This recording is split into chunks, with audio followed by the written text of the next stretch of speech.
Президент текшергенден кийин көл жээгиндеги таштанды тазаланды. Ысык көл облустук ички иштер башкармалыгынын туристтик экологиялык милиция кызматы президент Садыр Жапаров тарабынан текшерүүдөн өткөн жана таштандылар аныкталган көлдөн жээгинде тазалоо иштерин жүргүздү. Мекеме билдиргендей, аталган пляж Чолпон Ата шаарына караштуу Бактуу Долонодо айылындагы ипподромдун аймагында жайгашкан. 13 август күнү туристтик экологиялык милиция кызматкерлери күнүмдүк текшерүү иштерин жүргүзүү учурунда бул аймактан таштандыларды аныктап, сүрөткө тартып, Чолпон Ата шаардык мэриясына билдирүү беришкен.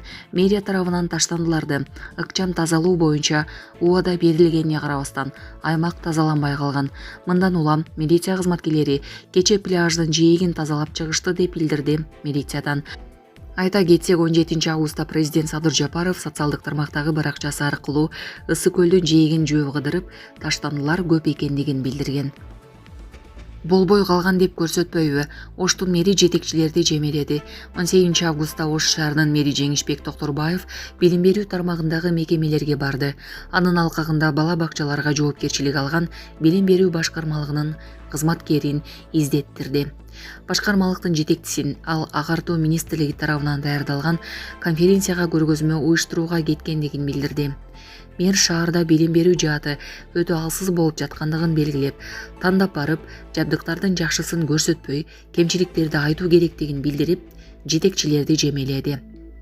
Ал жерден тандап алып барды дайы, эң жакшысы жаман жактарын көрсөтпөйт беле. Бала бакча болбой калган, кир, сынган, сасып жатат деп көрсөтпөйбү? Барып алып эң татынакайларын көрсөтпөй, мурдагы адаттарды ташташ керек. Жекеменчик бала бакча, мектептерден үстөл, отургучтарды алып барып биздики дедиңер. Бул калпта, деди мэр өз сөзүндө.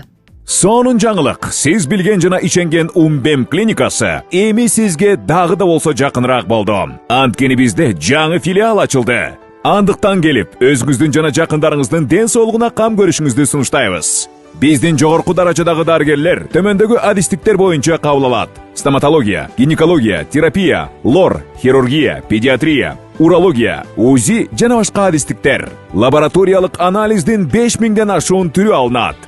Жогорку даражадагы стерилизациялоо. Биздин дарек ВДНХ метросу, Кондратюка көчөсү 2. Телефон номерибиз 8925 103 22 55. Кабыл алууга алдын ала жазылып келүүңүздөрдү суранабыз. Умбем клиникасы. Сиздин ден соолугуңуз, биздин камкордук. Орусияда порох цехиндеги жарылуудан кийин бүгүн аза күтүүгү деп жарыяланды. Орусиянын Рязань облусунда бүгүн аза күтүү күнү деп жарыяланды. Бул чечим 15 августта аскердик завод эластик цехинде жарылуудан улам кабыл алынды деп билдирди губернатор Павел Малков. Кырсыктын кесепетинен 14 адам каза болуп, 135 киши жаракат алганын Орусиянын өзгөчө кырдаалдар министрлиги маалымдады. Жарылуудан кийин күчтүү өрт чыгып, цехтин имараты толугу менен кыйрап калды. Азырынча урандыларды тазалоо иштери уланууда. Алдын ала маалымат кылайык, кырсыктын себеби коопсуздук эрежелеринин бузулушу болушу мүмкүн. Бул факт боюнча өнөр жай коопсуздугунун талаптарын бузуу, этиятсыздык менен бир нече адамдын өлүмүнө алып келүү беренеси менен кылмыш иши козголду. Бул эластик заводундагы экинчи ири жарылуу 2021 жылдын октябрь айында да заводдун цехинде жарылуу болуп, 17 адам каза болгон. Израилде миллиондон ашык адам Газаны колдоп өкмөткө каршы чыкты.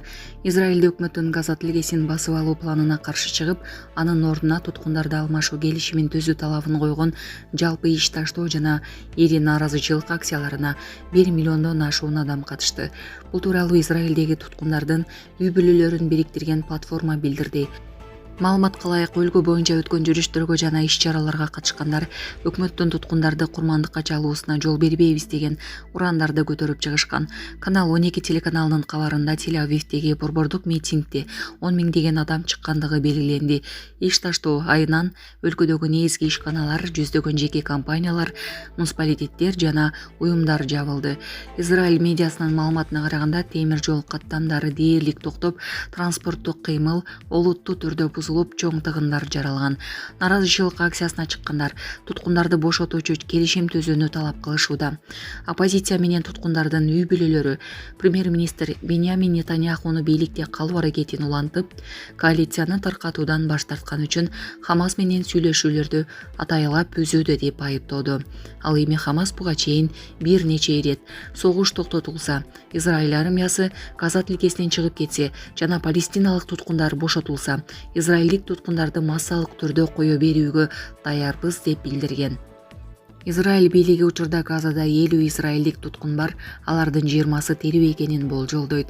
Ошол эле маалда адам укуктары боюнча отчеттордо Израиль түрмөлөрүндө 10.800дөн ашык палестиналыктын оор шартта кармалып жатканы айтылат.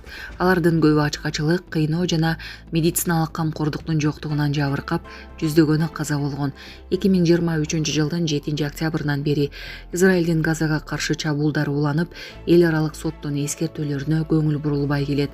Газанын саламаттык сактоо министрлигинин маалыматы боюнча азыркыга чейин 61.944 палестиналык өлгөн, 155.886 киши жарадар болгон, 9.000ден ашуун адам дайынсыз, 100.000деген адамдар үйлөрүн таштап кетүүгө мажбур болгон. Мындан тышкары ачарчылыктан 251 адам каза тапкан.